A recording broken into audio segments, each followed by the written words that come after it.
As promised, here is the rest of my interview with Robin Stuart, talking about how she got into authoring and just more details about her road as a cybercrime author and some works that are coming up next year. Okay, again, this is Getting Into Information Security, and I'm your host, Ayman Al-Sawat. You could find other episodes at gettingintoinfosec.com. Thanks. You mentioned that you're an author, and I want to give time for that. I'd love to hear more about your endeavor as an author and what you've done in the past and some works coming up in the future. Yeah, so after writing a couple of white papers for SANS during various certifications, I discovered that I really kind of like writing. And while I was between jobs at law firms, while I was still trying to figure out what I wanted to be when I grew up, I did spend some time as a sports journalist. I'm an avid mountain biker, and I ended up writing a book called Mountain Biking for Women. And the first iteration, my first draft at it was sort of Zen and the art of mountain biking. And I had sent that around, and I think that was actually the title of it. Nice. I sent it around to small presses around the country, and lo and behold, a small press in upstate New York contacted me and said, "Hey, this is great, but I want you to rewrite it completely and maybe make it a women specific," because this was in the early 90s, which was the first year of the woman. But this year of the woman occurred in the sports world. And in mountain biking in particular, the stars, so to speak, were mostly women. Oh, cool. Yeah, so ex-pro skiers were taking to mountain biking as a way to train in the summertime, and then also utilizing some of the same skills on dry land as opposed to snow. And I was an avid mountain biker myself and gave a shot to doing some journalism on the side. I was a mountain bike mechanic, so apparently I've always kind of had a technical lean. Nice. So I was freelancing for a while there. So I wrote Mountain Biking for Women after the editor of the small press convinced me that it would be a good idea. And that led to getting more work in magazines, freelance work with different magazines, Mountain Biking Magazine, Bicycling, Dirt, were the bigger names in a very small world. And then when I was early on in my tech career, probably about 10 years later, that was when somebody on BugTrack, the mailing list, the old listserv, put out a call basically asking for anybody who wanted to contribute to a new textbook. And I put up my hand and said, sure, I'll write something on digital forensics if that's what you like. And I'll talk to the editor of that. And I ended up doing exactly that. I wrote the chapter on digital evidence preservation and presentation suitable for court. Awesome. Kind of the marriage between my legal background and my tech background or tech experience at that time. And that book ended up being a 3-volume tome that is still a textbook today through John Wiley and Son. And awesome.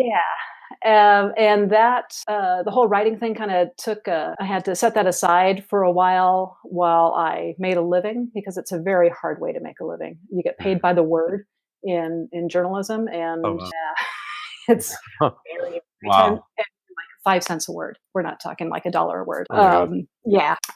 So I opted to have a real job for a while. And plus, I was really more interested in writing fiction than I was in writing nonfiction. And because of what I was doing for a living, there was more interest in me from the publishing world as a nonfiction author. And I'm like, I don't really want to do that.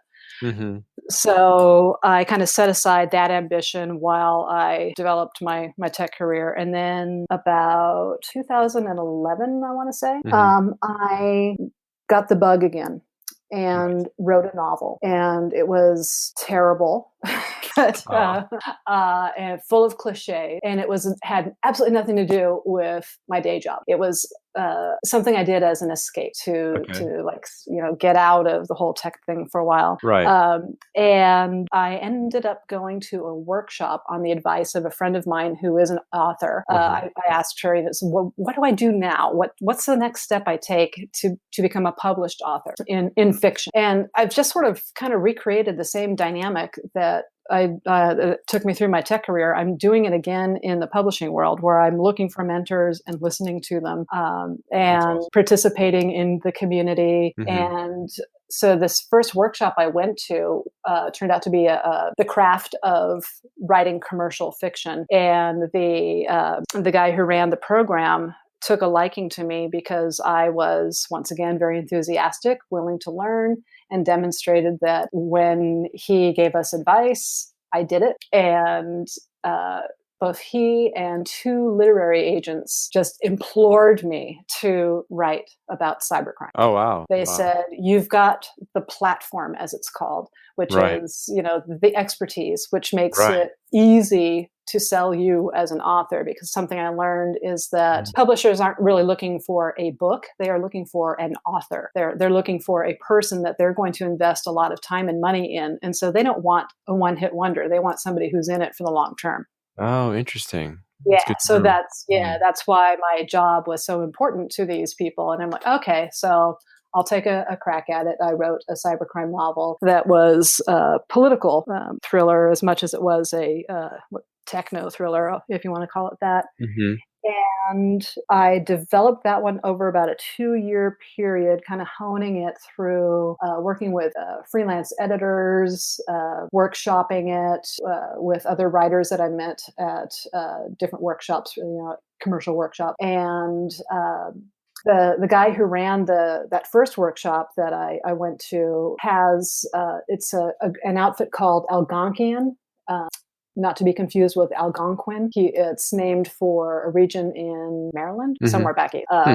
But he puts together these workshops for the writing craft, and then also how to pitch, because pitching is a very big part of the publishing world. You don't get anywhere if you can't pitch. And pitching is basically a job interview. And that's how I look at it.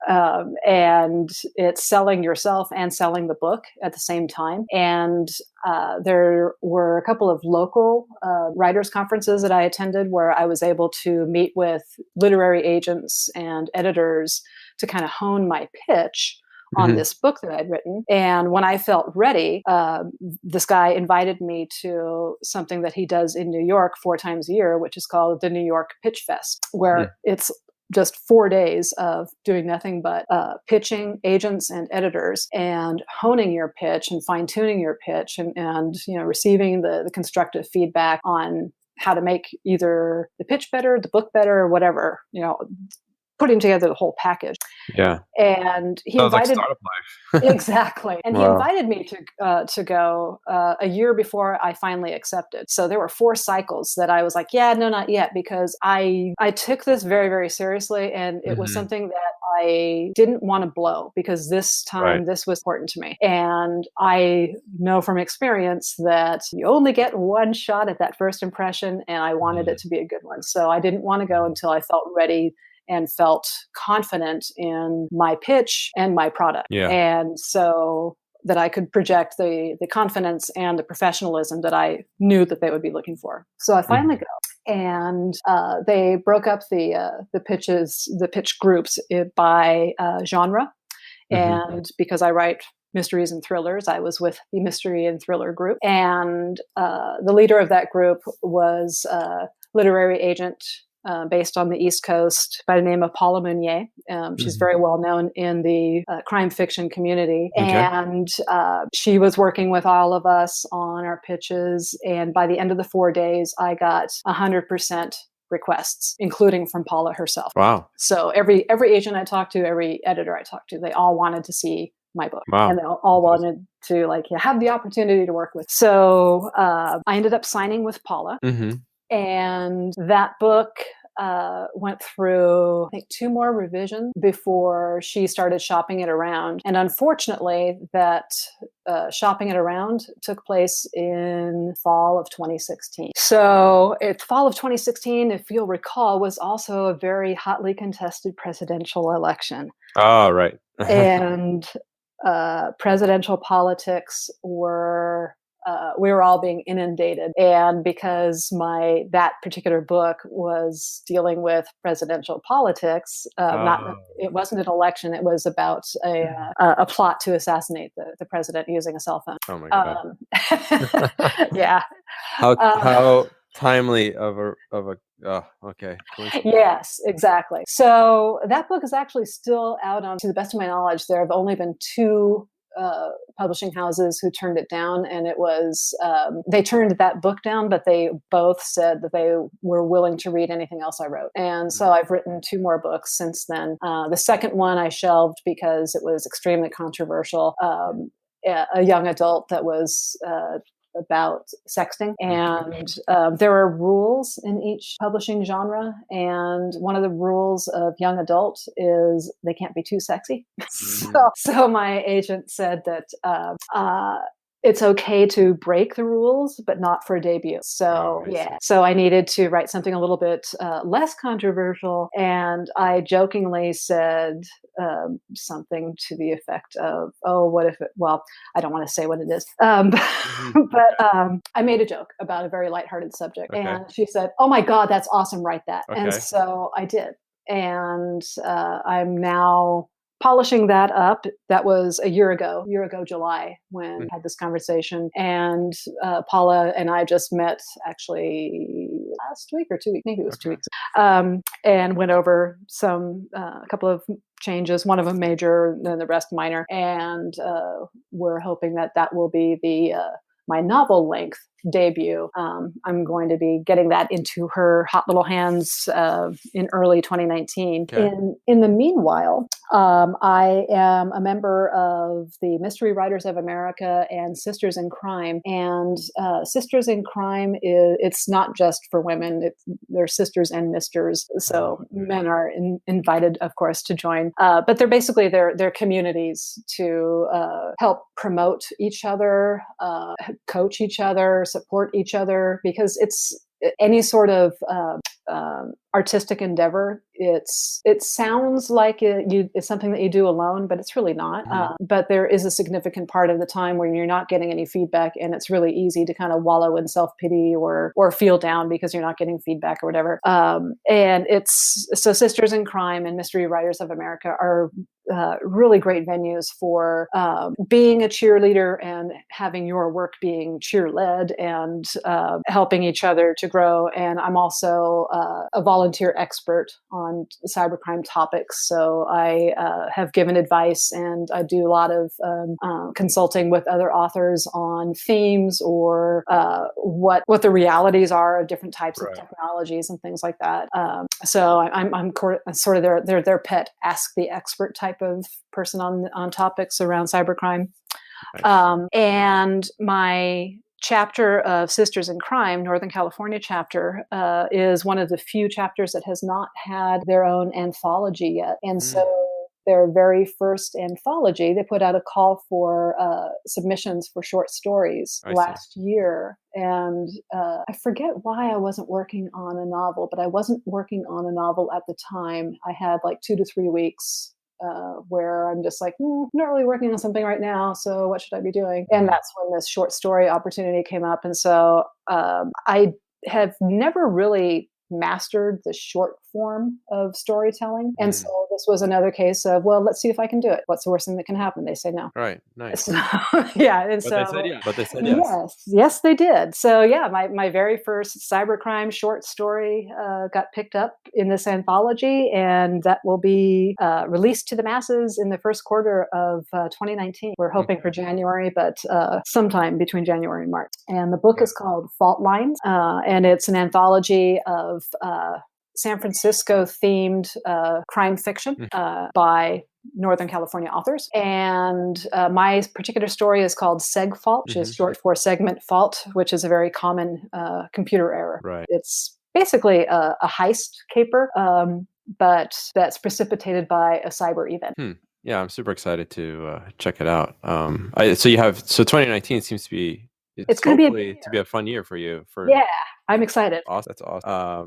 So none of your previous works are not. When you have like 10 Yes. novels out, you'll probably release. Oh, definitely. Yeah. Yeah. And actually, I wrote a mystery, my first mystery that I ever wrote, full length. I wrote like in the mid 90s.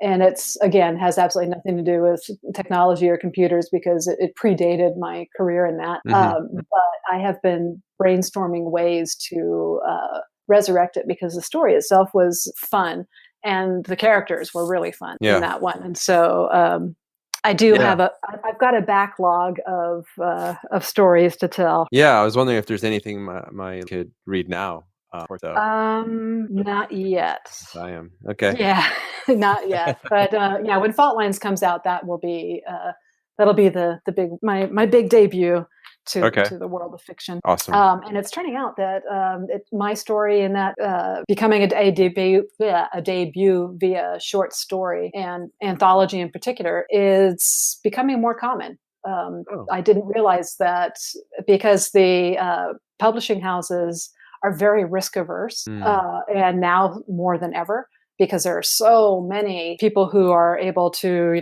self-publish or, do ebooks or whatever. So the competition has increased, which has raised the bar on what publishing houses are willing to spend and put behind a debut author. And so now with that higher bar, I'm fully confident that I will meet that challenge because I always do. But awesome. Yeah.